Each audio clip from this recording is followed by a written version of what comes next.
શ્રી કૃષ્ણ, મારું નામ સુરેશ છે। મેં મારી જિંદગીમાં ઘણા મોટા મોટા પાપ કર્યા હતા, પણ સૌથી મોટું પાપ કર્યું હતું કે હું માસૂમ અને નાની ઉંમરના બાળકોથી ભીખ મંગાવતો હતો।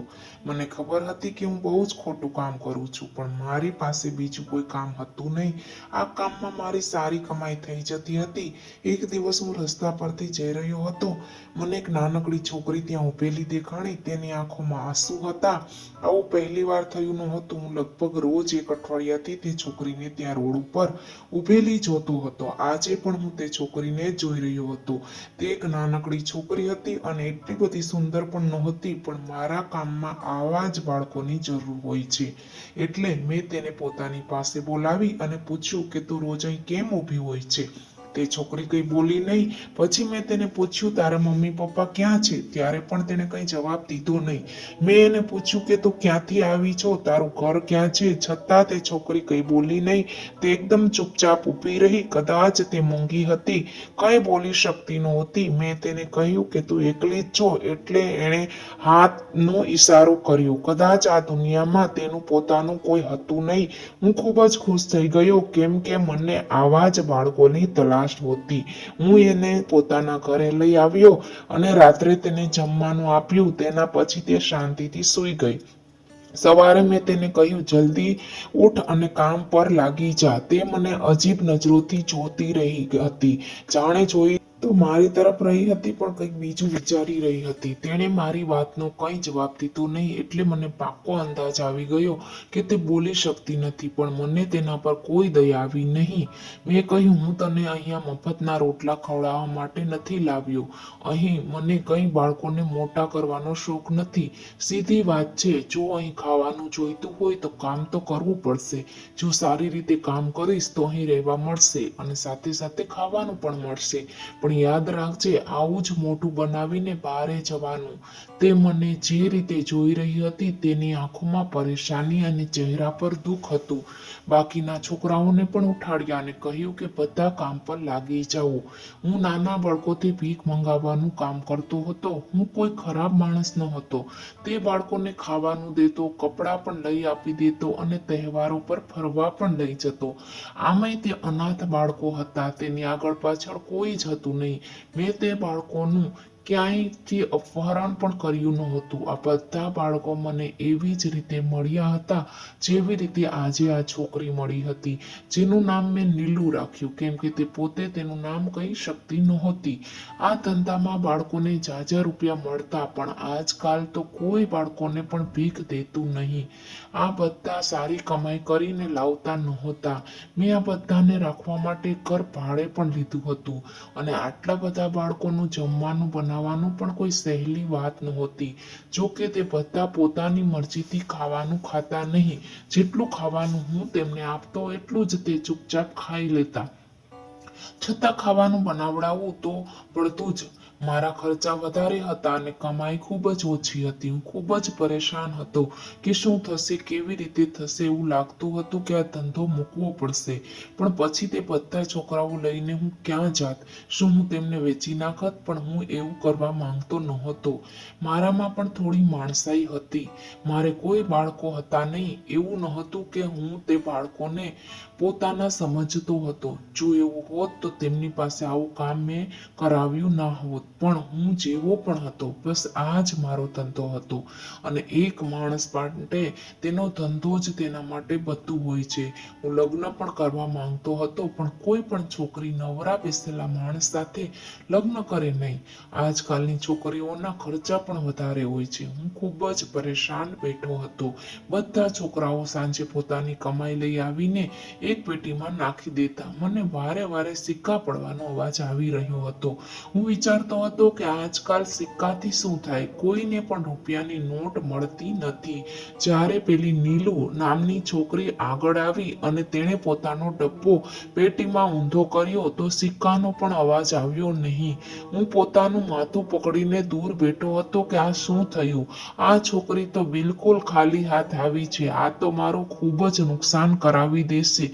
હું તેની પાસે ગયો અને જઈને કહેવા લાગ્યો કે તું તો સાવ નકામી નીકળી। તારું મોઢું મોઢું તો આટલું માસૂમ છે કે કોઈ પણ તને પૈસા આપવા માટે તૈયાર થઈ જાય, છતાં તું એક રૂપિયો પણ લઈને આવી નથી. શરમ આવી જોઈએ તને. બાકી છોકરાઓને જો તે આવી રીતે જ કામ કર્યું તો હું તારું ખાવા પીવાનું બંધ કરી દઈશ. પછી પડી રહેજે એક તરફ ભૂખી અને તરસી. હું બીજા છોકરાઓને પણ એવી રીતે ધમકી દેતો જેથી મારી ધમકીઓથી તે ડરી જાય. ત્યાં મારી પાસે ઉભેલા એક છોકરાએ કહ્યું કે શેઠ, તમે આને ખીજાવો છો કેમ? એક વખત તમે પેટીમાં તો જુઓ, તે સૌથી વધારે પૈસા લઈને આવી છે. હું તે છોકરાની વાત સાંભળીને હેરાન રહી ગયો અને તરત જ આગળ જઈને પેટીમાં જોયું તો તેની અંદર નોટો જ નોટો હતી, જે નીલુના ડબ્બામાંથી આવી હતી. મેં હેરાન થઈને તેની તરફ જોયું અને તેને કહ્યું કે તું તો સરસ કામ કરીને આવી છો. આ બધું જોઈને હું ખૂબ જ ખુશ થયો. ખુશ થઈને મેં તેના માથા પર હાથ પણ ફેરવ્યો, પણ તે મને જોઈને હસી પણ નહીં. તેની આંખોમાં અજીબ ઉદાસી હતી. તે જરાય પણ બોલતી નહોતી. એવું લાગતું હતું કે કંઈક કહેવા માંગે છે. આમ તો થોડી ઘણી ઈશારાથી વાતો કરતી અને બસ આંખો ફાડીને બધાને જોતી રહેતી. મેં બાકી છોકરાઓને કહ્યું કે આ પણ ત્યાં જ ગઈ હતી જ્યાં તમે લોકો જાઓ છો, તો હા, આટલા બધા પૈસા કમાઈને લઈ આવી અને તમે લોકો ખાલી સિક્કા ઉપાડીને લઈ આવ્યા છો. બધા છોકરાઓએ માથું નમાવીને ઊભા હતા. 2-3 દિવસ આવી જ રીતે નીકળી ગયા. નીલુ મારી પાસે રોજ ઘણા બધા રૂપિયા લઈને આવતી અને હું બીજા બધા છોકરાઓને ખીજાતો કે આટલા બધા પૈસા લઈ આવે છે તો તમને લોકોને કેમ પૈસા કોઈ આપતું નથી. તે બધા છોકરાઓ જે રોડ પર ઊભા રહેતા હતા તે મેઇન રોડ હતો, જ્યાં ઘણી બધી ગાડીઓ નીકળતી રહેતી. તે રોડને MG રોડ પણ કહેવામાં આવતો. તે રોડ પરથી વધારે પડતા રૂપિયાવાળા જ પસાર થતા, એટલે વધારે પૈસા આપતા. ત્યારે મને એક છોકરાએ કહ્યું કે આ તો ક્યાંય પણ ભીખ માંગતી નથી, એ અમારી સાથે જ નીકળે છે અને પછી ખબર નહીં ક્યાં ગાયબ થઈ જાય છે, અને જ્યારે અમારો પાછો આવવાનો સમય થાય છે ત્યારે અચાનક તે પાછી આવી જાય છે અને એની પાસે ઘણા બધા પૈસા પણ હોય છે. આ વાત સાંભળીને હું વિચારતો રહી ગયો. મેં કહ્યું કે એવું કઈ રીતે થઈ શકે? જો તે ભીખ નથી માંગતી તો આટલા બધા રૂપિયા ક્યાંથી લઈ આવે છે? શું પોતાના ઘરના પાસે જાય છે, તેમની પાસેથી માંગીને લઈ આવે છે? પણ એ જાહેર હતું કે તેનું આ દુનિયામાં કોઈ હતું જ નહીં. જે હાલતમાં તે મને મળી હતી તે પરથી તો એવું જ લાગતું હતું કે તે અનાથ છે. અને જ્યારે મેં તેને પૂછ્યું કે તારો મમ્મી પપ્પા ક્યાં છે, ત્યારે તેણે મને ઈશારાથી ઉપર તરફ કહ્યું હતું કે તે મરી ગયા છે, એટલે એનું કોઈ નથી, તે સાવ એકલી છે. એટલે મને તે છોકરાની વાત પર વિશ્વાસ થયો નહીં. મેં વિચાર્યું કે તે ખોટું કહી રહ્યો હશે. કદાચ એટલા માટે કહી રહ્યો હતો કે તે નીલુ જેટલા પૈસા કમાઈને નહોતો લઈ આવી શકતો. પણ વાત તો ખરેખર અજીબ હતી. તે બાકી બધા છોકરાઓથી વધારે પૈસા લઈને આવતી હતી. એક દિવસ મેં તેને કહ્યું કે તું ક્યાં જાય છે, તો એણે જવાબ દીધો નહીં. મેં ગુસ્સામાં કહ્યું કે જ્યાં બીજા છોકરાઓ જાય છે તું પણ ત્યાં જાય છે ને, કે બીજે ક્યાંય જાય છે? જે જગ્યાએ વિશે કોઈને ખબર નથી, પણ તેણે જવાબમાં ફક્ત નામાં માથું હલાવ્યું. એનો મતલબ કે તે પણ ત્યાં જતી હતી જ્યાં બાકીના છોકરાઓ જતા હતા. મને એવું લાગ્યું કે આ બોલી નથી શકતી, મૂંગી છે, એટલે વધારે રૂપિયા મળતા હશે. તેને આવે એવું 1 અઠવાડિયું થઈ ગયું હતું અને તે બધા કરતા વધારે પૈસા લઈને આવતી હતી. એટલા પૈસા તો આજકાલ કોઈ પણ છોકરી લઈને આવતી નહોતો. એટલે મેં વિચાર્યું કે મારે આની પાછળ જવું જોઈએ, ખબર તો પડે કે આખરે આ શું કરે છે. મારા દિમાગમાં ઘણી બધી વાતો આવી રહી હતી. હું બીજા દિવસે તેની પાછળ જવાનું પ્લાનિંગ બનાવી રહ્યો હતો અને જ્યારે હું તેની પાછળ જવા નીકળ્યો તો અચાનક મારી સામે મકાન માલિક આવી ગયા અને મને રોકી લીધો અને કહ્યું કે તે 3 મહિનાનું ભાડું આપ્યું નથી. એક તો તું આવા બધા કામ કરસ અને ઉપરથી ભાડું પણ ટાઈમસર દેતો નથી. જો હું પોલીસ જાણ કરી દઈશ તો વિચારી લે શું થશે. એ વાત સાચી છે કે તે આ બાળકોનું અપહરણ કર્યું નથી, પણ જો મેં પોલીસને જણાવી દીધું કે તું બાળકોને અપહરણ કરીને લઈ આવસ તો ખબર નહીં તને કેટલા વર્ષ જેલ થઈ જશે, અને પોલીસને કોણ હકીકત જણાવશે કે તું આ બાળકોને અપહરણ કરીને નથી લાવ્યો. હું તે મકાન માલિકને શું કહું શકવાનો હતો. મેં તેને ખીચામાંથી જેટલા રૂપિયા નીકળ્યા એટલા આપી દીધા અને કહ્યું કે બાકીના રૂપિયા પણ આપી દઈશ, પણ બીજી વખત આવી ધમકી ન આપતા. તેને રૂપિયા આપ્યા એટલે તેનો વાત કરવાનો અંદાજ બદલી ગયો. તે કહેવા લાગ્યો, સુરેશ, ચિંતા ના કર, હું કોઈને કાંઈ કહીશ નહીં, અને પછી જતો રહ્યો. હું નીલુની પાછળ જવા માંગતો હતો પણ જઈ ન શક્યો, અને રાત્રે કંઈક એવું થયું કે હું હેરાન થઈ જ રહી ગયો. જ્યારે તેણે પોતાના ડબ્બામાંથી પેટીમાં રૂપિયા નાખ્યા તો તેની અંદર 500ની ઘણી નોટ હતી. મને નવાઈ લાગી કે કોઈ પણ ભિખારીને આટલા બધા પૈસા આપે જેટલા નીલુ લઈને આવી હતી. મેં તેને કહ્યું કે આટલા બધા રૂપિયા તો ક્યાંથી લઈ આવી, કોણે આપ્યા, પણ તે ચૂપચાપ ઊભી રહી. મેં પેટીમાંથી રૂપિયા ઉપાડીને તેના હાથમાં મૂક્યા અને ફરી વખત તેને પૂછ્યું કે આ કેટલા રૂપિયા છે, તને ખબર છે? આટલા બધા રૂપિયા તને કોણે આપ્યા? પણ તેને ઈશારાથી માથું હલાવીને ના કહ્યું, જાણે તેને ખબર જ નહોતી કે આ રૂપિયા તેને કેવી રીતે મળ્યા. તે ડરેલી ત્યાં ઊભી રહી અને તેણે બધા રૂપિયા પાછા પેટીમાં નાખી દીધા.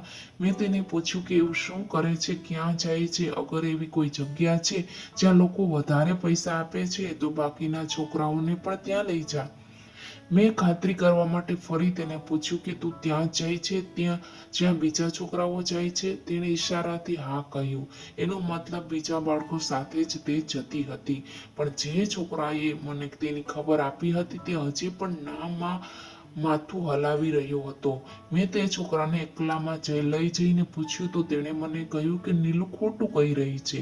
ક્યાંક બીજે જાય છે, ત્યાંથી આટલી બધી રૂપિયા લઈને આવે છે અને અમને નથી ખબર કે તે ક્યાં જાય છે. મને પણ એવું જ લાગતું હતું કે તે નીલુ ખોટું બોલી રહી છે. હવે હકીકત જાણવા માટેનો એક જ રસ્તો હતો કે તેનો પીછો કરવામાં આવે. જો કે હું પકડાઈ જવાના ડરથી વધારે બહાર નીકળતો નહીં, પણ મારે નીલુ વિશે હકીકત જાણવી જરૂરી હતી. અત્યારે તો હું એ વાતથી ખુશ હતો કે તે ઘણા બધા રૂપિયા લઈને આવી હતી. જે રૂપિયા મેં મકાન માલિકને આપી દીધા. મેં વિચાર્યું કે આ છોકરી તો ખૂબ જ કામની છે, કેટલા બધા રૂપિયા લઈને આવે છે. બીજા દિવસે મેં તેની પાછળ જવાનું નક્કી કરી લીધું હતું. તે બધા છોકરાઓ સાથે પારે નીકળી પણ અચાનક બધાથી દૂર જતી રહી હતી. હું પણ તેની પાછળ જઈ રહ્યો હતો. મેં તેને ખબર ન પડવા દીધી કે હું તેની પાછળ જઈ રહ્યો છું. તે બસ ચાલતી જતી હતી. એવું લાગી રહ્યું હતું કે જાણે તેને બધા રસ્તા યાદ છે. તે ખાલી મેદાન તરફ જતી રહી જ્યાં આસપાસ 2-3 ઘર હતા. ઘરની બાજુમાં એક મોટું ઝાડ હતું. નીલુ જઈને તે ઝાડ નીચે બેસી ગઈ અને તેણે એવા કરતબ દેખાડવાનું શરૂ કરી દીધું કે થોડી જ વારમાં લોકો તેને પૈસા દેવા લાગ્યા. હું ત્યાં ઊભો દૂરથી બધું જોઈ રહ્યો હતો. લોકો પોતે જ તેની તરફ આવી રહ્યા હતા અને તેને પૈસા દઈ રહ્યા હતા. તે શું કરી રહી હતી મને કંઈ સમજાતું ન હતું. ક્યારેક નાચતી તો ક્યારેક કરતબ દેખાડતી, પણ લોકો ખુશ થઈને તેને પૈસા દઈને જતા હતા. કદાચ જે હુનર તેની અંદર હતું તે બાકીના છોકરાઓમાં નહોતું, એટલે તે બાકીના છોકરાઓ કરતાં વધારે રૂપિયા કમાઈને લઈ આવતી. મેં વિચાર્યું કે હું બાકીના છોકરાઓ પાસે પણ આ બધું કરાવીશ, જેથી તે પણ ઘણા બધા રૂપિયા લઈ આવે. મારો એક બીજો દોસ્તાર પણ હતો જે આ જ કામ કરતો હતો જે હું કરતો હતો. તેણે મને કહ્યું કે જ્યારે તને આ છોકરાઓની જરૂરત ન હોય અને બીજું કંઈ કામ કરવા માંગતો હોય તો આ બધા છોકરાઓ મને આપી દે છે. તેની પાસે મારા કરતાં પણ વધુ છોકરાઓ હતા, પણ તે ખૂબ જ કઠોર હતો. તે બાળકો પર હાથ પણ ઉપાડતો અને સારું ખાવાનું પણ નહોતો આપતો અને ઘરમાં પણ ખૂબ જ પાબંદી લગાવીને રાખી હતી. તે તો રાતે પણ તેમની પાસે કામ કરાવતો રહેતો. મેં પણ વિચાર્યું હતું કે હવે હું બીજું કોઈ કામ શરૂ કરી દઈશ અને આ બધા છોકરાઓને તેને આપી દઈશ. મને તે છોકરાઓના બદલામાં સારી એવી રકમ મળી જશે, જેનાથી હું બીજો કોઈ ધંધો ચાલુ કરી દઈશ. હું દૂર ઊભો આ બધું વિચારી રહ્યો હતો ત્યારે કોઈકે પાછળથી આવીને મારા ખભા પર હાથ મૂક્યો. મેં પાછળ વળીને જોયું કે તરત કોઈએ મને મુક્કો માર્યો અને 2-3 જણાએ મારી ખૂબ પીટાઈ કરી, જેથી હું સહેજ બેભાન જેવો થઈ ગયો. હું જ્યારે ભાનમાં આવ્યો તો પોલીસ સ્ટેશનમાં હતો અને નીલુ સામે ઊભી હતી. તે મારી સામે જોઈને સ્માઇલ કરી રહી હતી. પછી મને ત્યાંના ઇન્સ્પેક્ટરે કહ્યું કે અમને ઘણા દિવસોથી તારી તલાશ હતી, પણ તું હાથમાં આવતો ન હતો અને આજે આ સાહેબની દીકરીની મદદથી અમે તને પકડી શક્યા.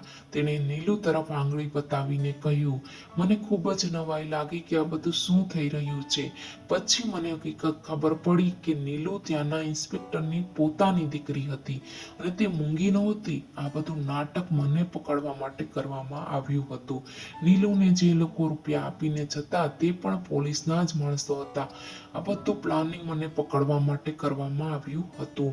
મને નવાઈ લાગી કે ઇન્સ્પેક્ટરે પોતાની આટલી નાની માસૂમ દીકરીનો જીવ જોખમમાં નાખી દીધો ફક્ત મને પકડવા માટે. અને નીલુ, જેનું સાચું નામ રીચા હતું, તે પણ કેટલી હિંમતવાળી કહેવાય, જે આટલી નાની હતી છતાં ડરી નહીં અને બહાદુરીથી આ નાટકમાં સાથ આપ્યો. મને સજા થઈ ગઈ અને બાકીના છોકરાઓને પણ પોલીસે તપાસ કરીને પોતપોતાના ઘરે મોકલી દીધા, કેમ કે તેમનાથી ઘણા છોકરાઓને હું અપહરણ કરીને લઈ આવ્યો હતો અને જે પણ અનાથ હતા તેમને બધાને અનાથ આશ્રમમાં મોકલી દીધા. મેં નક્કી કરી લીધું હતું કે સજા પૂરી કરીને નીકળીશ ત્યાર પછી આ ધંધો છોડી દઈશ અને ઈમાનદારીથી જિંદગી જીવીશ. હું સજા પૂરી કરીને બહાર આવ્યો પછી મેં મહેનત કરીને રૂપિયા કમાવાનું ચાલુ કર્યું અને થોડા સમય પછી મારા લગ્ન પણ થઈ ગયા. લગ્નને ઘણા વર્ષો થયા છતાં અમને સંતાન થયું નહીં. કદાચ મારા પાપની સજા ભગવાને આપને આપી હતી.